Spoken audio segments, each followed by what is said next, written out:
Hi, I'm Megan and welcome to my kitchen. In today's What's for Dinner video, I'll be sharing with you what meals we had this past week. Our dinners were easy to make, budget friendly, and delicious. So if you'd like to get some weeknight meal ideas for your family, just keep watching. For dinner this first night, I made something called grilled Gaelic chicken. Now this is a dish that I had at an Irish restaurant outside of Nashville, but they closed down several years ago. The menu described this dish as a grilled chicken breast with a cheddar cheese sauce served with mashed potatoes and broccoli. Other than that, I have no idea, what seasonings they used, what cheeses they used in their sauce, and I have no idea what made this Gaelic. But this dish was delicious. It was so good, and like I said, they closed down several years ago, but I have been wanting this, so I decided to kind of recreate it at home, and it turned out delicious. It was so good, so let me show you how I made it. I'm going to start out by seasoning my chicken. I'm using chicken breasts today, and these particular chicken breasts are on the smaller side. If yours are really thick, I would suggest cutting them in half. You could use whatever seasonings you like. I decided to use salt, pepper, Badia Complete, and garlic powder, and I'm just going to season both sides of the chicken and then set that aside.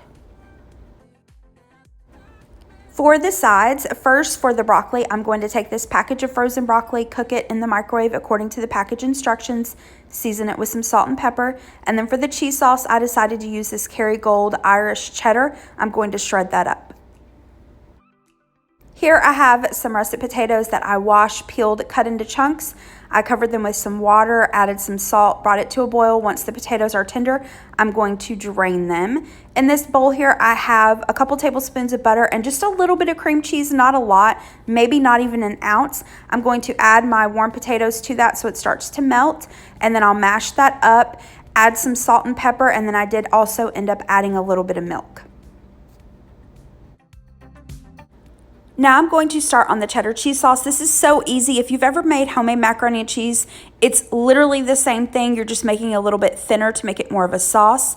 In this saucepan, I've got my butter. I'm going to heat that until it's melted, and then I'm going to add in my flour, whisk that, and then cook that for just a minute or two so that that flour taste cooks out. Then I'm going to whisk in some milk.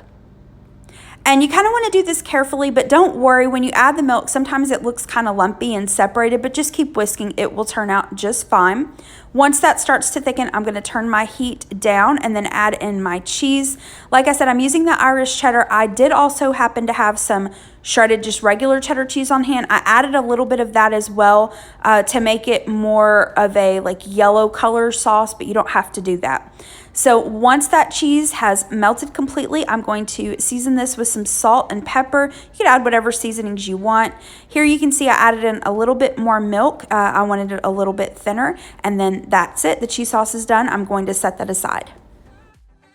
For the chicken breast in this skillet, I've got it over about medium-high heat. I've added in a little bit of olive oil and butter, and I'm just going to cook the chicken on both sides until it's 165 degrees internal temperature.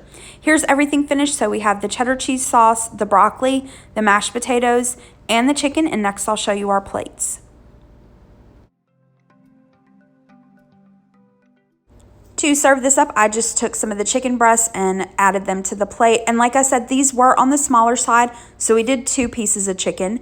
And then we have the mashed potatoes, the broccoli, and then I drizzled some of the cheese sauce over the chicken. Once we tasted this, we actually did go back and drizzle some of that cheese sauce over the potatoes and broccoli as well. So good. Now, this is not something that you'd want to have every day, of course. This is a richer dinner, but it was delicious. This was so good. I can't wait to make this again. I recommend you all give this a try.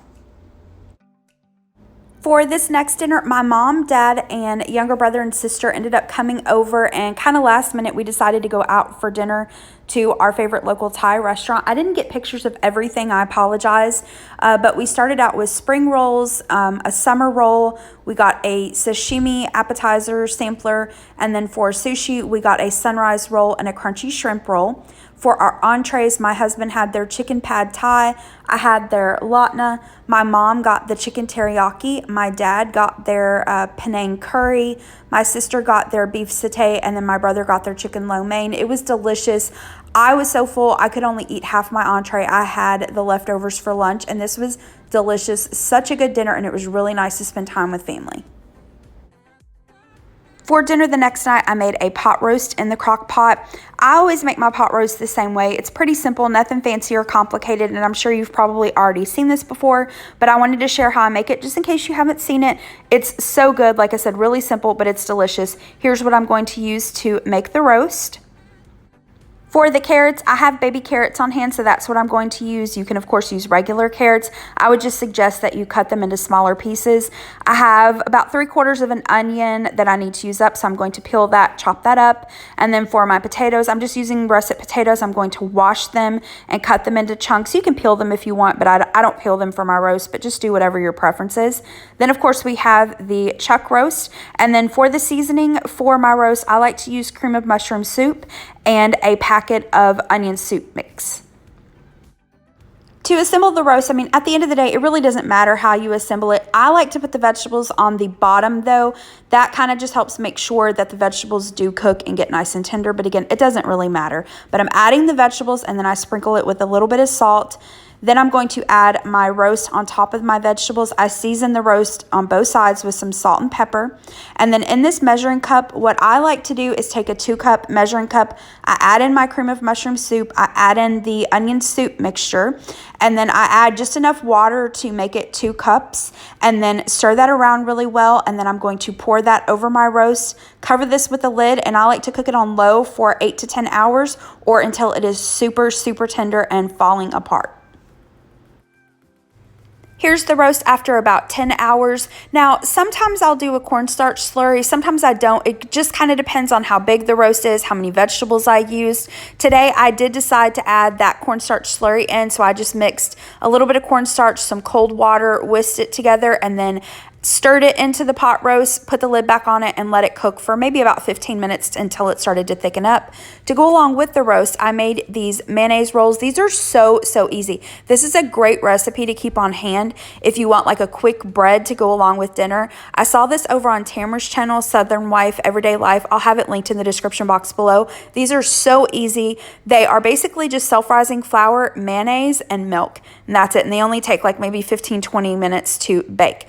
Here are the finished plates. So we have some of the roast, the vegetables, and those rolls. And for me and my husband, we both have to have ketchup with pot roast. This was delicious. This roast was just falling apart. It was so tender. This was yummy. I really recommend you all give this a try if you've never tried your roast this way. For dinner this next night, I decided to make something I have not had in years. It's called Spud Nugget Casserole. I know the name sounds a little weird. My mom worked for a time at a daycare when I was small. She was a supervisor there, and it was a pretty large daycare. Sometimes my sister and I would go to work with her after we got off from school, or like if school got canceled because of snow or something. And the daycare served this, and all of the kids pretty much loved it. Now, if you're looking for a fancy gourmet, organic, made from scratch meal, this is not for you. Skip ahead. And in fact, I don't really think you'll find a whole lot on my channel that matches that anyway, but if you're looking for something family friendly that's super easy and budget friendly, then this might be up your alley. Like I said, don't let the name fool you or turn you off. Let me show you how I made this. I'm going to spray my casserole dish with some cooking spray, and then you will need a box of au gratin potatoes. Now, I'm just using 1 box for my husband and I. If you're cooking for a larger family or more people, you would probably want to use 2 or even 3 boxes. I got this at Walmart. It was less than $1 for this box. I'm going to add in the potatoes, and next you're going to need hot dogs. Just use whatever your favorite hot dogs are. Instead of using hot dogs, I'm going to use this turkey smoked sausage. I'm cutting those into like coin shapes, adding that to my casserole dish. Now in this pot here, I have in my water and butter. I'm going to add in the like cheese mixture from the packet, and then add in the milk. I'm whisking all that together. Now, to be honest, a lot of times when I make au gratin potatoes, I don't do this, like I don't boil the water and mix everything together separately. Honestly, most of the time I just use really hot water and then just mix everything in the casserole dish. Doesn't really matter how you do it. It all ends up the same. But you just want to make sure that you put everything together according to your au gratin potato instructions. Add in your sliced hot dog or sliced sausage, and then I'm just going to bake this according to the package instructions. For a side dish, I'm making Mandy in the Makings green beans. I've mentioned this before on my channel several times, but I haven't shown me making it. In this pot, I have some bacon that I've chopped up. I'm going to cook it until it's crisp. Once it's crisp, now you don't want to drain the bacon grease off or anything, but I'm going to add in my cans of green beans that I have drained. Next, I'm going to add in the chicken stock. This is just water with some chicken bouillon in it. Then I'm going to add salt, pepper, garlic powder, brown sugar. Bring this to a boil and reduce it to a simmer, and then simmer it for about 25 to 30 minutes. Now, I know I've mentioned this before, but just in case you're new or you missed those videos, my husband and I aren't really green bean fans. I'll eat them okay. They're not my favorite, but my husband does not like green beans. This is the only way that I have found that he will eat them and enjoy them. So if you have green bean haters and you're a fan, give this recipe a try. I think you all will love it.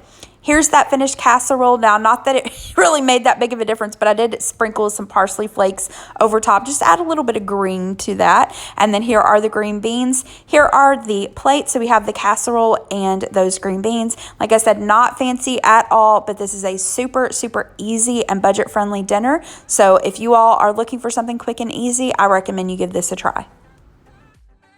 Tonight for dinner, I made a honey mustard Ritz chicken. I'm going to start out by making my side dish. I'm making my cheesy broccoli and rice casserole. I have a separate video on how I make this, and I'll link that in the description box below. But it's really easy. In this bowl, I have some instant rice that I cooked according to the package instructions. I'm going to add in some chopped up onions that I cooked in a little bit of butter until they were tender. I'm going to add in a can of cream of mushroom soup. If you don't like cream of mushroom, you could use cream of chicken or whatever you do like. I'm going to add in my Cheese Whiz. You could also use melted Velveeta cheese. I'm going to add in a package of frozen broccoli. This I cooked in the microwave according to the package instructions, and the florets were a little big, so I just chopped them up with some scissors. I'm going to add some salt and pepper, stir that until it's well combined, and then I'm going to place this into a greased casserole dish. I bake this in a preheated oven at 350 degrees for about 30 minutes. And a quick note, I am halving my recipe.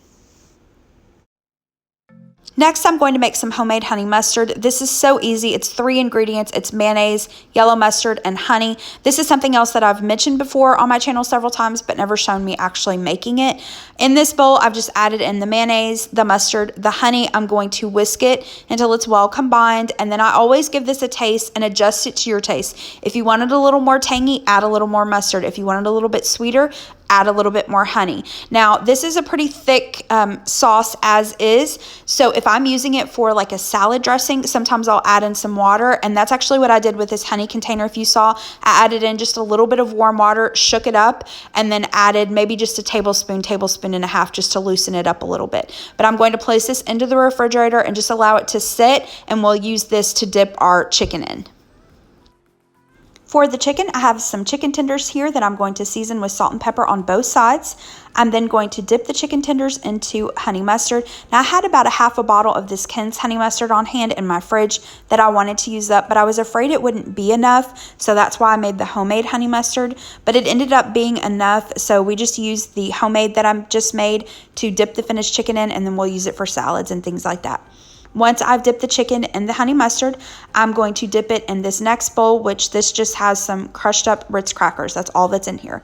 Once it's nice and coated with the crackers, I'm going to add it to a cookie sheet that I sprayed with some cooking spray. And then you don't have to do this, but I like to spray a little bit of cooking spray on top of the chicken. I'm going to place this into the preheated oven. It's at 350 degrees for the casserole. I cooked this for about 15 to 20 minutes or until the chicken was 165 degrees internal temperature. Here's the finished casserole and the finished chicken, and I'll show you our plates.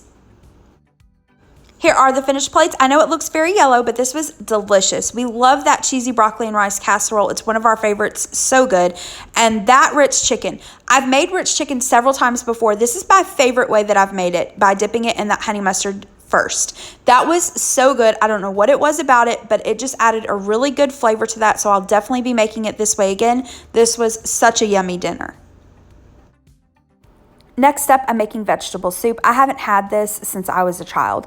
I had some leftover pot roast from the other night that needed to be used up, so I decided to make vegetable soup because I remember that my granny used to use up pot roast by making vegetable soup. Here's how I made it.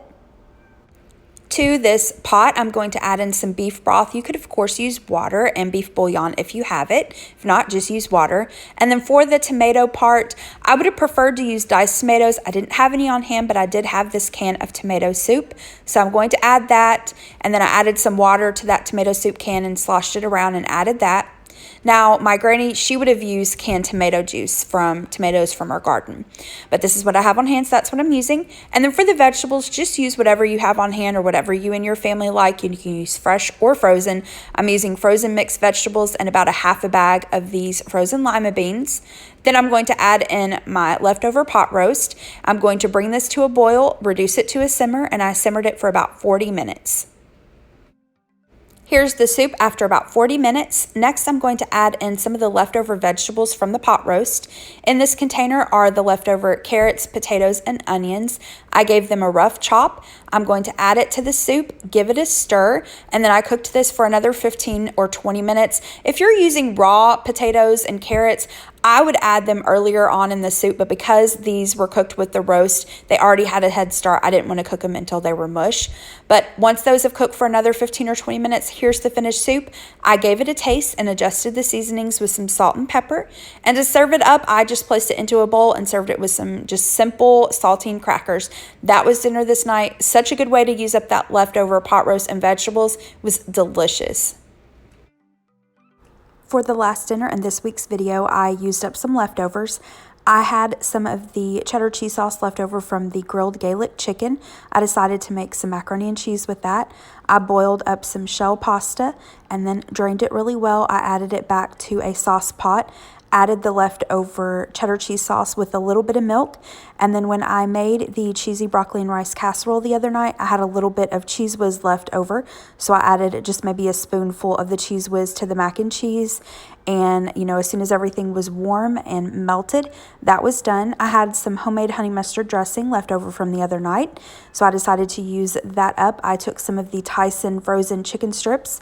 I cooked them in the air fryer and then served the honey mustard with the chicken strips. Super quick and easy dinner, and I really liked that I was able to use up, you know, several of the things that we had left over so it didn't go to waste. And that was our dinner this night. That's it for this week's video. Thank you so much for watching. I hope that you have a great rest of the day. Bye-bye.